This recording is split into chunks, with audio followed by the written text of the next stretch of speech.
Warning: some contents may be disturbing.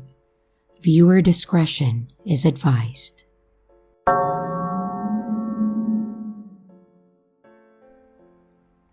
I lost my family to the deep web. Story by you/Eric Alden. Allow me to just preface this by saying that I never used the deep web for anything too bad. I never bought drugs. I never stole movies or music. Hell, I rarely even looked at porn. I had the most generous wife you could ever imagine, and I honestly didn't need anything else with a woman like that in my life. I had always been fascinated by computers, but the town that I grew up in was a small hick town of that. I remember hearing about computers and the internet, and the idea of it blew me away. Being able to access information from anywhere in the world is amazing, and it astounded me that it wasn't embraced and pursued by more people. So, I not only lived in a technology desert, but my family wasn't exactly rich either. My mom slaved away at a large corporation where she was paid much less than she was worth. My dad worked various odd jobs, but always invested most of his time into the local church. He was a stereotypical Bible thumper, and as one might expect, I grew to resent the religion. I always felt like religion was a one-way street. They expected me to pray to and serve some deity in the sky, and all those who don't would burn in hell. My interest in history led me to the realization that every religion was similar in that regard, and that, for me, was enough to dismiss them all. Thankfully, they raised my sister and me to work hard. We both went to college and got decent jobs. She became a nurse and moved to New York, and I followed my passion for history and eventually became a world history teacher at a small high school. I married my high school sweetheart shortly after getting my teaching job, and we moved into a more populated suburb not too far from where I grew up. We found a nice house that was close enough to both of our jobs. My wife and I had been saving up money because we were trying to have a child, although it was taking longer than we thought. After about a year of trying, we saw a doctor. He said that we were both able and healthy, but it would take some more time. This was almost nice in a way because we had more money than we needed for when the baby came. I decided to take a few $100s and get that computer that I had been dreaming about for years. I was so excited when my wife agreed that I should. We couldn't raise a kid in this day and age without a computer after all, right? Well, I placed it in our home office, and I quickly became enamored with the thing. I can honestly say that my life would have been so much better if I had one of these growing up. I could literally learn anything in the world that I wanted. I found myself reading dozens of articles, speeches, books, and watching tutorials. I could not have been any happier. Time marched on and I found myself finishing up the semester and getting ready for the summer. It got pretty boring, honestly. I still got paid for it, but because the school was such a crappy district, there weren't many things for teachers to get involved in over the summer. That was when my genuine interest on the internet became something of an addiction. I was on that thing at nearly all hours of the day. Since my wife and I were still trying to have a baby, we were having sex like two animals. Life could not have gotten any better. Unfortunately, when things get that good, they can only get worse. It was a month and a half through the summer vacation when I found myself reading the same shit on the internet. There was nothing new, or at the very least nothing worth learning about. However, I did recall hearing about something strange. It was called the deep web. I never studied it in depth, but I eventually had a basic understanding of it. I downloaded Tor and started looking around online. I made sure to be extra careful because I have heard stories of people being stalked, kidnapped, or even killed for using the deep web. I found myself staring at dozens of random links on the hidden wiki at 3 o'clock in the morning. I kept clicking away until anything useful came up. And I did end up finding a lot of mathematics and science stuff. But I'm a history teacher. I would rather learn about history. A few more hours of searching, and I found something that at least remotely piqued my interest. It was a conspiracy theory page.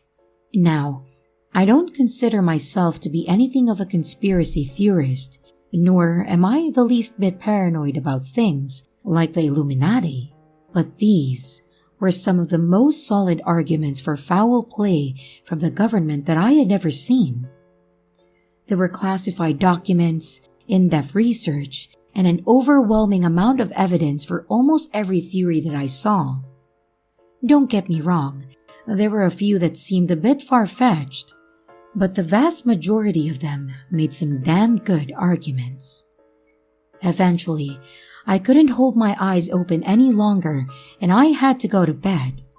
I powered down my computer, and as quiet as a mouse, I crawled into bed with my tender, loving wife. I felt a bit of a void between us though. She never had the lust for knowledge like I did. And if I were to ever tell her about the crazy and interesting things that I read online, she'd playfully tease me that she was falling asleep or something to that effect. The next day, I was right back on the deep web looking for new things to widen my worldview. Nearly an hour had gone by, and all I had found was a bunch of broken links. I was about to sign off when a box appeared in the corner of my screen with a link in it. Being as naive as I was, I clicked on it, and I was absolutely mortified at what I saw next. At first glance, I thought the abomination on my computer screen was some kind of a torture video. No, I was dead wrong. A toddler whimpered as he sat there gagged and bound, covered in blood and piss, and he begged the man in the frame to stop, but to no avail. A deranged man in a Guy Fawkes mask stared at the camera as he thrust his body to and fro. A few seconds went by when the man finished and he got up to do a strange dance. If there was a cross between a football player's victory dance and a circus clown's opening act, the resulting atrocity might resemble the strange act the man performed over that poor child. To my horror, I realized it was a live feed hooked up to a webcam with a live chat box on the side. It took a few minutes for the shocking realization to fully wash over me. After I'd collected myself, I foolishly started to read what was in the live chat box. The most horrid and disgusting things you can imagine were being requested. I had a hard time believing that real people were behind a keyboard somewhere in the world typing these things. I really don't want to go into too much detail about what they were saying, but it suddenly dawned on me that I could just close this shit and be over with it. I jolted the mouse and clicked to X out the page, but nothing happened. I felt my stomach drop. What the hell is going on? I kept asking myself. I'd never heard of anything like this happening. I was about to manually reboot my computer when the man from the video stream called out my full name. Leaving so soon, Mr. Edwards. Off to teach another history lesson at that little shithole you call a high school? He asked in a rough, distorted tone. I had no idea what to do. I clicked every button on the computer, keyboard and mouse, and no matter what I did, There was no reaction. I heard him start reading off my credit card information, and I had enough. I unplugged my computer from the back and powered it down, and it was a relief to have finally left that nightmare of a webpage. I was in awe at the speed that he was able to get my personal information. I changed my credit card number and any other information that I could. My wife was a bit suspicious, but she didn't pry too much at it. We had a very trusting relationship, and I didn't want to frighten her, so I kept the incident to myself. A few days went by and I didn't even go into my office. I left my computer in there unplugged, admittedly scared to turn that damn thing on ever again. I knew that I'd have to eventually face my fear. So I entered the office. I booted her up, and everything seemed to be normal. I deleted Tor and made sure to be done with the deep web. I casually loaded up Google Chrome, and everything seemed to be perfectly fine. Nothing seemed to come to fruition from my little mishap, and I decided that I was going to be safe after all. Oh, how wrong I was. About 5 months later, my wife's sister ended up moving in. She really was such a pleasant woman, and we did have extra space, so we decided to allow her to stay with us. And it was just a few weeks later that my wife and I got the good news. She was pregnant. She was already a couple weeks in, and she and the baby were both healthy and in good shape. It was the best feeling in the world getting that news. I had gotten back into the swing of things with my job, and occasionally reading some decent articles on the internet. But it wasn't long before we were days away from the birth of our daughter that I had completely forgotten about the events that had transpired that night that I decided to use the deep web. It was a typical Sunday afternoon. I sat on my back porch drinking some cold sweet tea and listening to the hum of nature. Natural life can be so beautiful. Alone I sat in a serene peace, seemingly impenetrable from the vile world that lay outside the boundaries of my own little haven. That was when I heard a crash and screaming coming from my house. Immediately, I thought it was my sister-in-law watching TV too loud, which she had the tendency to do, but then I heard my wife sobbing uncontrollably. Panic sunk into my heart and I dashed into the house. I entered the large living room just in time to see a large masked man slit my wife's throat. I screamed at him, but he didn't even acknowledge my existence, and I was screaming uncontrollably and ran toward him with the intent to kill. I smashed a glass lamp over his head, but he didn't even flinch. I was questioning if he even felt it or not. He turned around and grabbed me by my throat. He lifted me off the ground and brought my face close to his. "You thought I forgot about you, boy?" I instantly recognized him as the man from the deep web livestream that I saw all those months ago. And that was the last thing that I remember before waking up. I awoke to see my sister-in-law's mangled corpse on the floor. It looked like she'd been cut in freaking half. And to my horror, I saw my beloved wife's body there, drenched in blood. I sobbed uncontrollably for some time, and I'm still not sure how much time passed while I knelt there and sobbed. Time may very well have stood still for all I knew or cared. But after I composed myself, I noticed something strange about my wife's corpse. Her stomach was not nearly as large as I had remembered it to be. I crawled over to analyze her body further, and the wicked idea danced across my imagination. I pushed her on her side, and my hunch turned out to be true. That sick bastard had cut my child out of my wife and had taken it.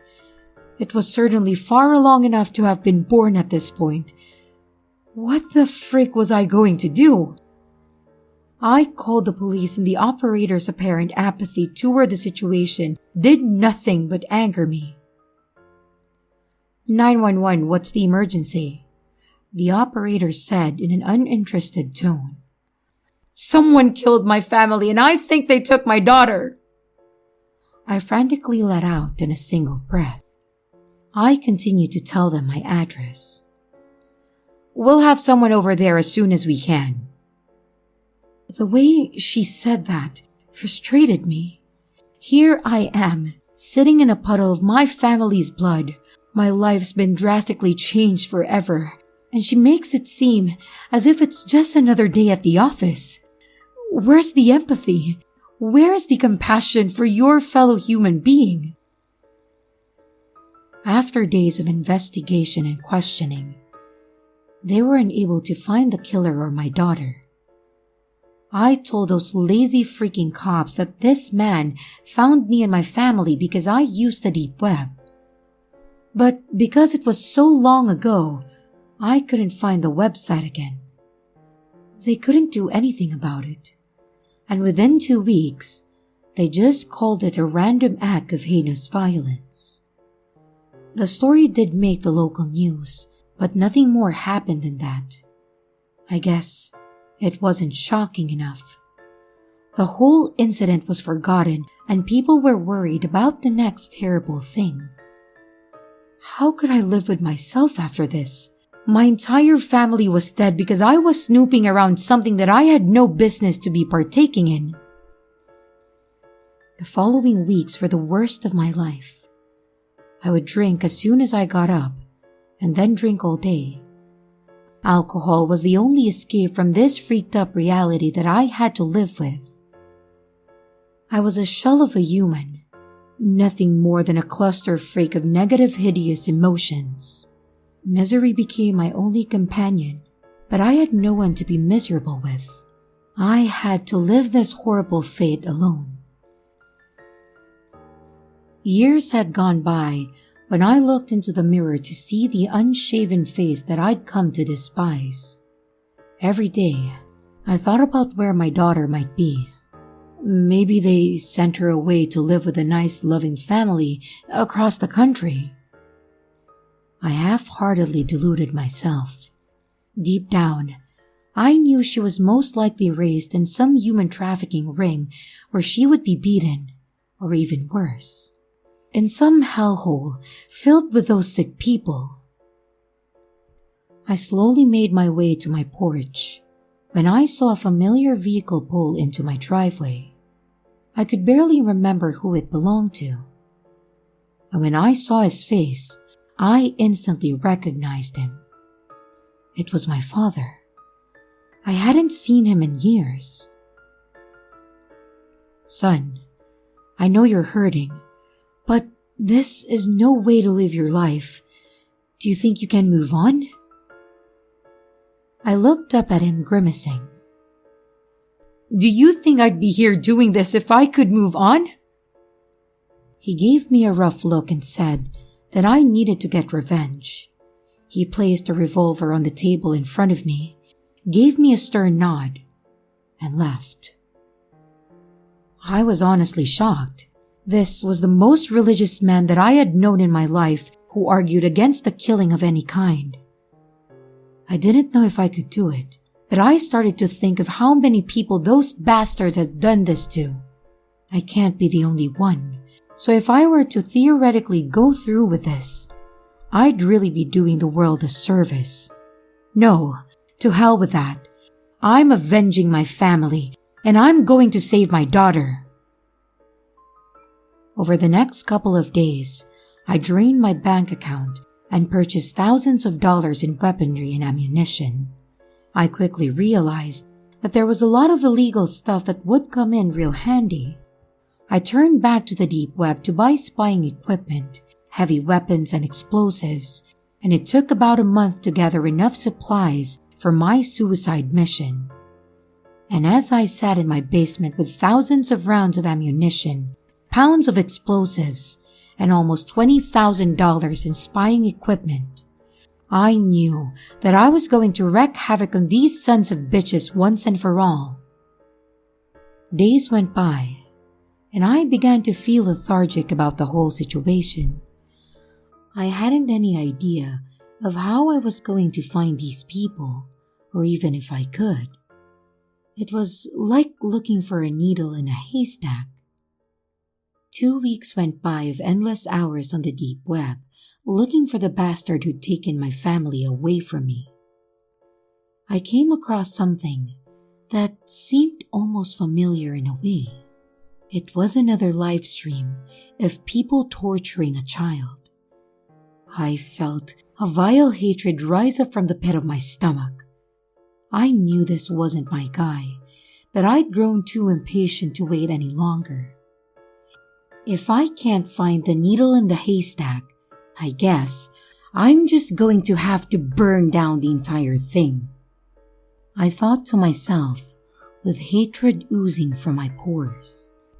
I made use of some of the spying equipment that I bought and was able to figure out where these bastards were broadcasting from. An evil grin stretched across my face when I figured out they were right here in my own state. I loaded my car with a machine gun, an AK-47, a C4, and I started my drive. This may have been the longest 2 hours of my life. I was so excited to finally kill some of these sick, disgusting people. And after almost taking a wrong turn, I found the rusty old barn house the torture porn was being broadcasted from. There were surprisingly only a few people there. A total of 4 men were running this operation. I watched for a while, but they never came out of the barn house. So with my AK-47 in hand, I made my way to the entrance. I could see them doing despicable things to a small boy no older than 12. He was crying hysterically and covered in blood. They were completely oblivious to me. I aimed my rifle sight down. Admittedly, it took me a minute to actually pull the trigger. But pulling it was much harder than I would have thought. But seeing these sickos violate this defenseless child made me realize these people really were better off dead. I opened fire and screamed, as loud as my lungs would permit. From what I could tell, at least 2 of them were dead. 1 was shot but alive, and the 4th noticed quickly enough and got behind a truck. He had a pistol on him and fired back at me. This guy must have been legally blind or something because he missed pretty damn bad. Minutes went by and I slowly crept around to the other side of the building. The one with the gun was screaming at the other one to get up, but he was clearly unable. I got as close to the other gunman as I could in preparation to kill him. I aimed my sight, but I must have made a noise because he heard me. He spun around and shot. The bullet nearly grazed my skull. The gunshot was deafening. I ran toward him, expecting him to have just fired his last shot. He had, and I put a bullet through that person's head. I stood over his bloodied corpse for a brief minute. I wanted to spit on it, but I didn't want to leave any evidence for the cops, so I resisted the urge. I walked over to the one that I shot earlier. Laughing as I did, I placed my boot on his throat. He kept begging for his life, but there was a better chance of hell freezing over before I spared him. I made sure his last minutes on this earth were as miserable as possible. Glaring down at the sick man, I knew I was doing the right thing, and I knew that I was ridding the world of scum. "Please, don't kill me. This wasn't my idea," he begged. "What did you say? You have the nerve to try and talk your way out of your inevitable death. How dare you?" I pulled my leg back, and in one swift motion, I kicked his skull in. His gray matter spilled all over the floor, and the poor boy was sobbing uncontrollably. I pulled out my prepaid cell phone, dialed 911, and told them of the situation. And I told the boy to forget this night and then turned to walk away. The ride home seemed to drag on for hours. I'd heard so many things about having PTSD after killing people. So many articles online said that after killing someone, you'd almost always feel guilty, even if you know you did the right thing. But the truth was, I didn't feel guilty at all. I felt powerful, more powerful than I'd ever felt in years leading up to this day. I knew after I saw that babbling pile of shit beg for his life that I was going to kill again. It felt so right to have someone begging for their life, and knowing that you weren't going to grant them their wish made it all the more satisfying. My life continued like that for many months. I'd spend almost all my free time on the deep web, trying to track down anything that could lead me to my daughter and killing anyone that I deemed worthy to die. I was like an over-the-top vigilante or something. Jesus, those were the days. Eventually, I became more involved in the private sector and started accepting payments to kill people. I gained enough notoriety in the criminal world that almost anyone knew who I was. I just wish that I could go back in time and tell myself how much more money I could make by simply killing people. It makes me realize what a waste of my life teaching those hopeless dipshits really was. I was making chump change compared to what I make now. People apparently pay good money to have someone killed, and I'd already made just under $3 million in the past 6 months. And I didn't even have to repeat the same monotonous lecture 7 times in a day. I almost became apathetic about ever finding my daughter again. She was most likely dead, or even worse. She could be anywhere in the world, and the odds of ever finding her were next to none, I thought. One day, a connection of mine told me he had a really good gig set up. He said that if I could kill 3 people well enough, I could become a regular for an underground overlord. For those of you that don't know, this was the kind of guy who had more money than God. He ran a lot of the underground operations and even had a strong affiliation with the Silk Road before it got shut down. I knew this was a once-in-a-lifetime opportunity, and I jumped at the chance. I went over the information, and I immediately realized these were going to be the highest-profile people that I would ever kill. When I first discovered I was going to have to kill a family with a young child, I was mortified. The only people that I have had to kill up to this point has been other criminals or sadists. How was I going to bring myself to take the lives of a seemingly innocent family? I would never even know why exactly I was being hired to kill them. You can't ask questions like that to the higher-ups, though. Anyone who did was normally killed themselves, or at the very least, ostracized by the organization that they were trying to work for. It was a pretty serious business that I got myself into. I had no problem with that. I only did what I was told and nothing more. That was part of the reason that I'd gained so much notoriety in my field. In fact, most people in this field never even get a chance to work for the Overlord. And if you're wondering why I keep referring to him as the Overlord, it is because he does not communicate with you directly. There are a lot of people looking for him, and he's responsible for billions in damage and the loss of countless innocent lives, although they don't have a lot of information on him as of right now, and probably will never catch him. The next day, I was going to have to start tracking down this family that I was ordered to kill. But that night, I was in a small bar in the middle of nowhere, downing alcohol like there was no tomorrow, and contemplating how exactly I was going to bring myself to do this. I knew in the pit of my stomach that I wasn't a murderer. Well, let me rephrase that. Not a murderer of the innocent. I had no problem killing the evil men of the earth.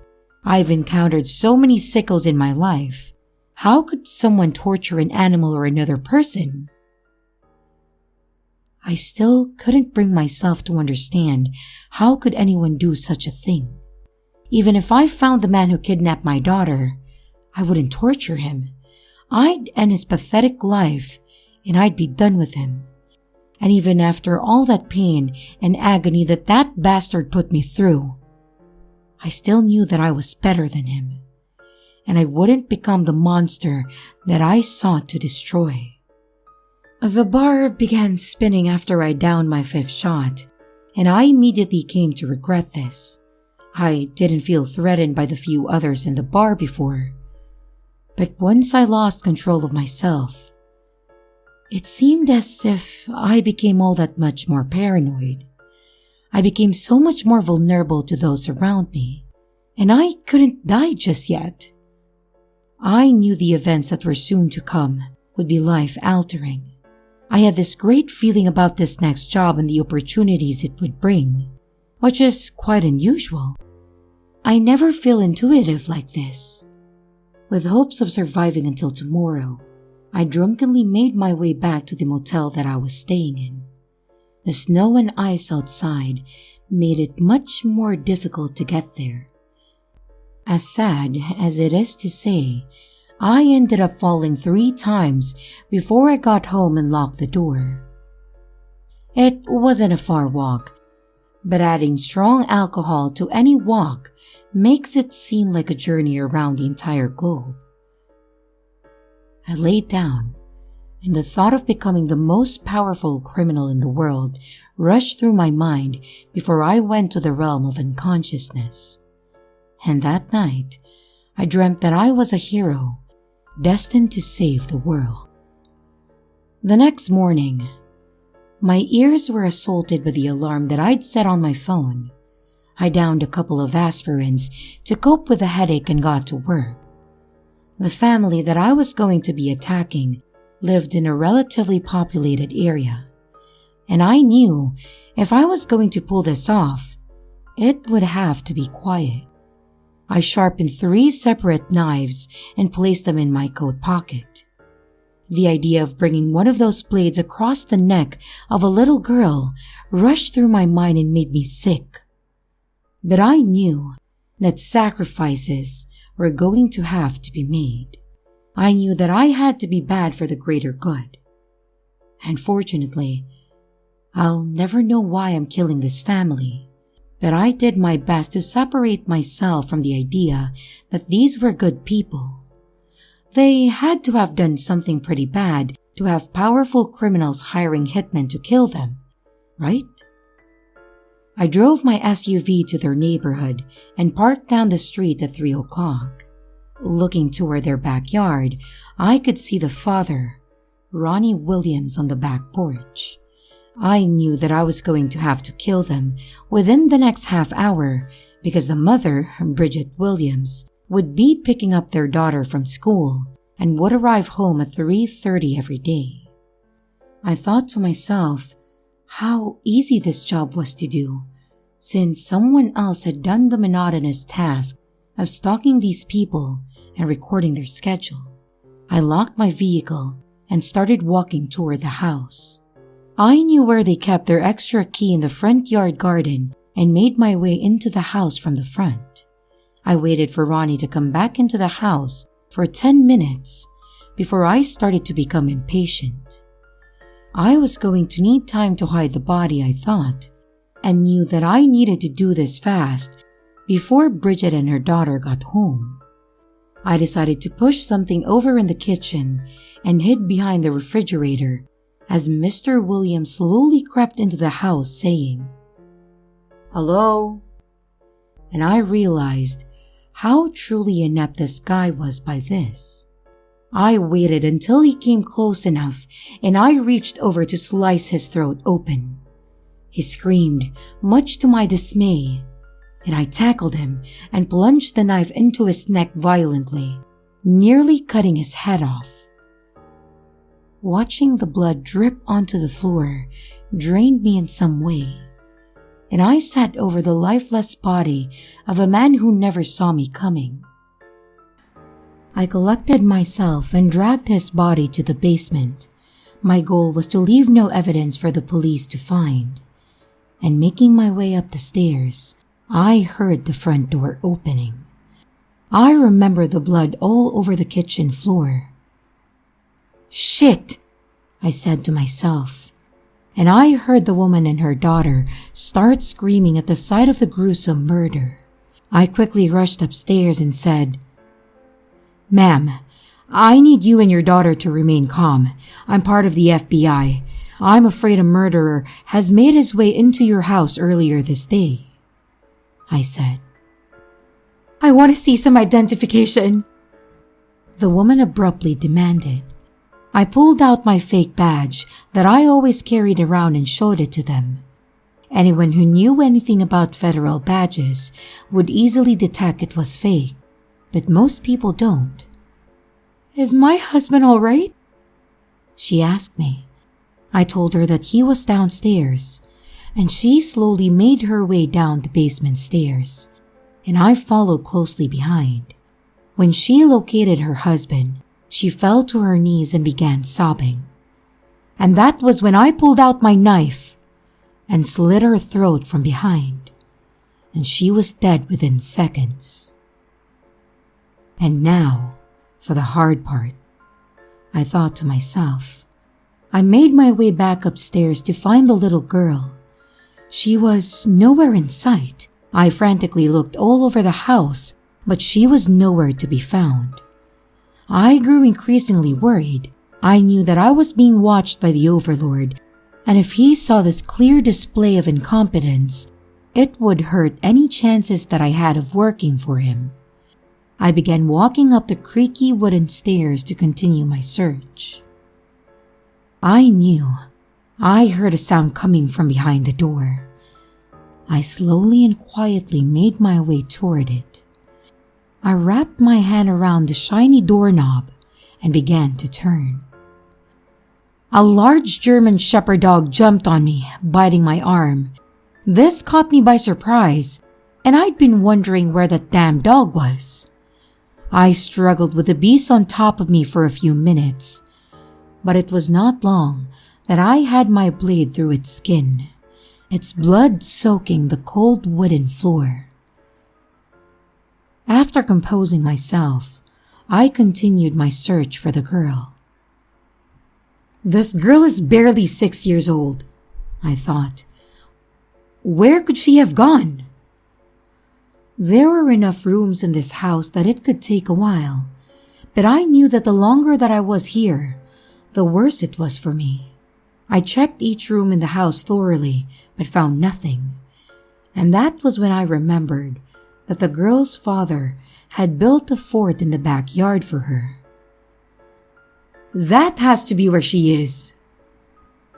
I began outside and exited the back door to the porch. I saw that the small makeshift door on the fort was closed, and I knew that I would find her in there. I walked over and opened the door to the fort. She screamed as I forcefully pulled her out of the fort. All her energy was spent trying to free herself, and I tried calming her down, but to no avail. She was crying and sobbing uncontrollably, and I brought her back inside to finish the job. I threw her to the floor as I mentally readied myself to drive my knife through the little girl's heart. I could feel my own moral compass screaming at me to stop this madness. It was hard enough to kill her parents. How was I going to kill their daughter now too? I closed my eyes and I brought my knife close to her chest. She was screaming, But I did my best to distance myself from the whole situation as much as I could, and I closed my eyes and began to focus.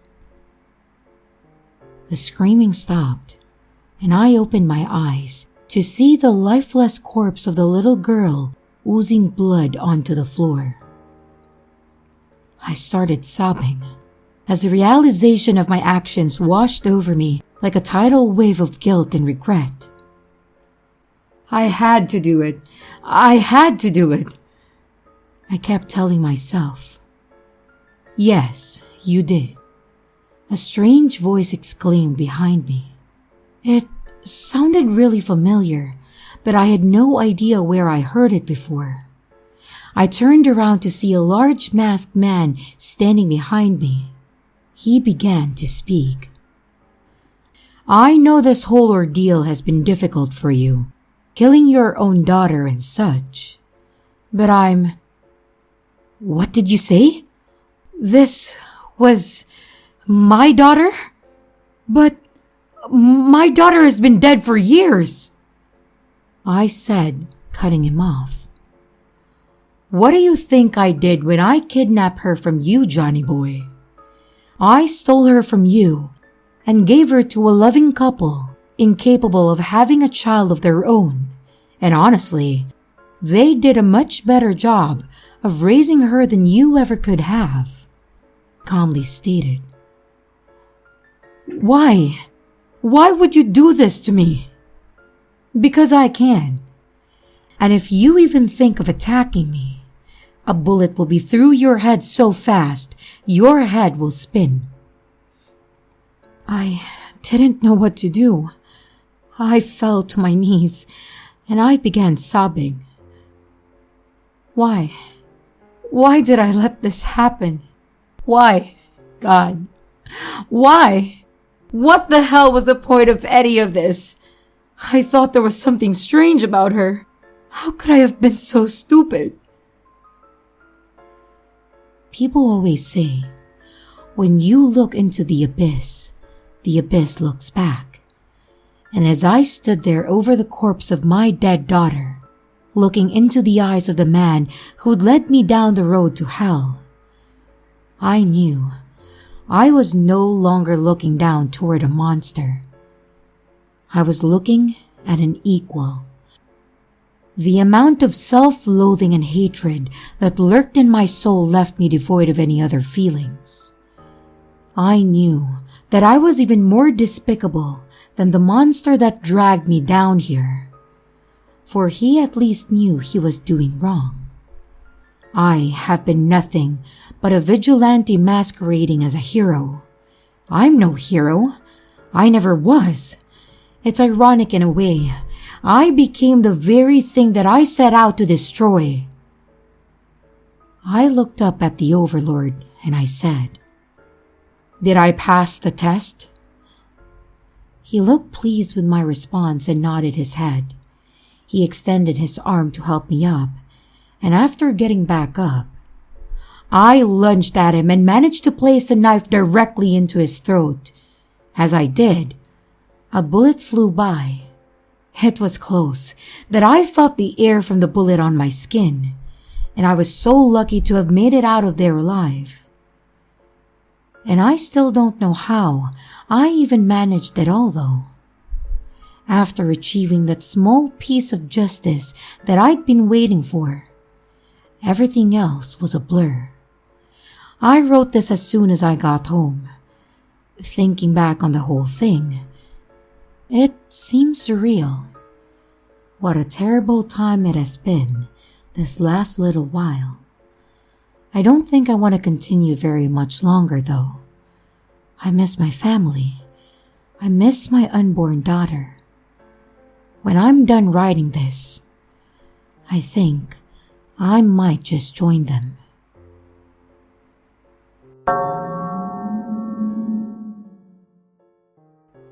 I made a mistake going on the deep web. Story by you/TheRandomThief. Hey Reddit, yesterday I went onto the deep web through my shitty 2009 laptop to see what it was like. And I think I made a grave mistake. To start off, I should explain why I was on the deep web in the first place. Now, the main reason that I was going on the deep web was just so that I could brag to my friends about how I could access something that they couldn't on the internet. Now, after telling them about this, they thought that I was full of shit and that I was too big of a pussy to go on the deep web or dark net. So, I invited everyone to my house after my school so that we could browse the deep web together. And that is when the shit hit the fan. So, me and my friends were all huddled around my laptop looking at the screen, eager with anticipation of what was to come from this secret underground internet. It started off pretty normal, with us just going on forums and shit just kinda messing around. But it was when we went on this site that called itself Bulala Indlu, which I later put that in Google Translate and figured out that it meant killing house in some language called Soza. Now, as soon as we went on the website, me and my buddies were greeted by pictures of small children who were dead and naked.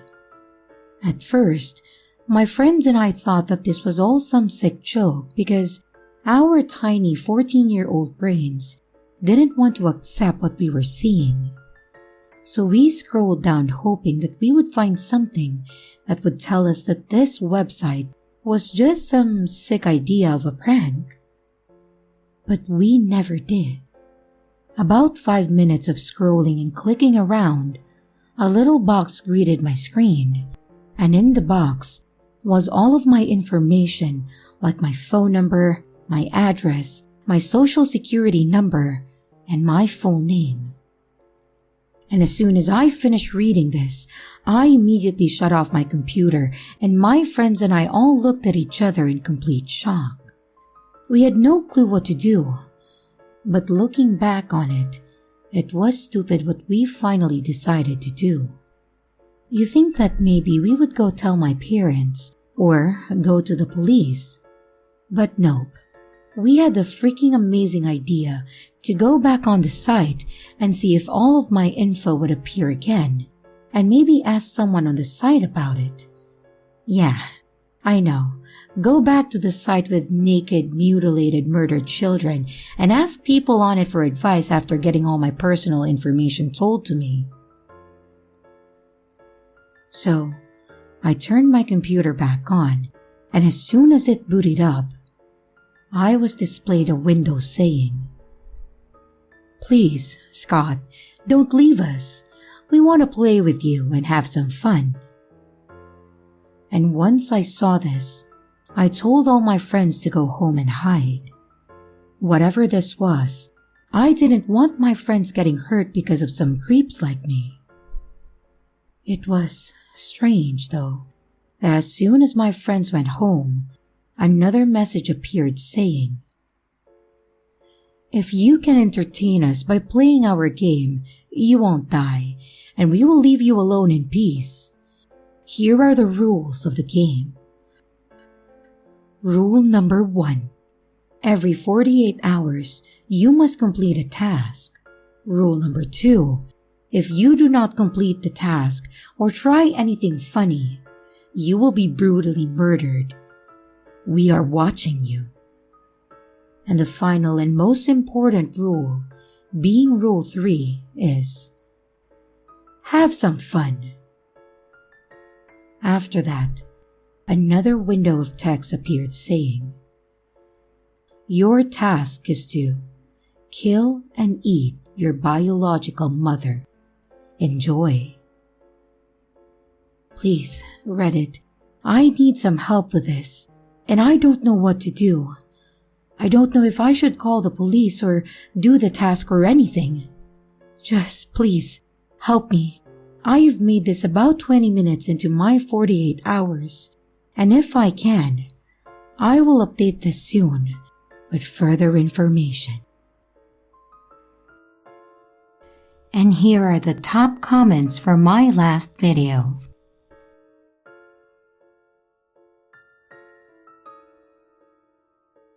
Welcome to Miss Creepy Tales Riddle Time.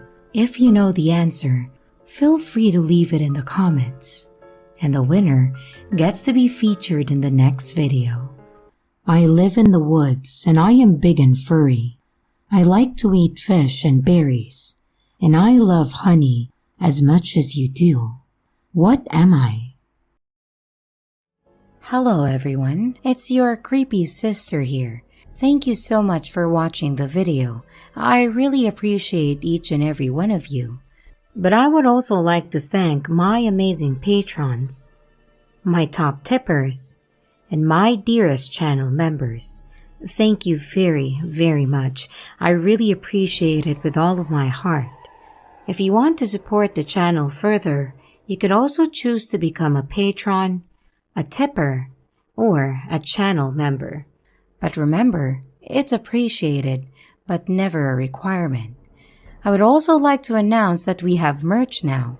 The link is in the description of the video, along with all my other social media links, like my Discord server, Twitter, Instagram, and others. You can connect with me and send your stories there. And don't forget to like and subscribe if you haven't yet, and comments are highly appreciated. And remember, your fear feeds me.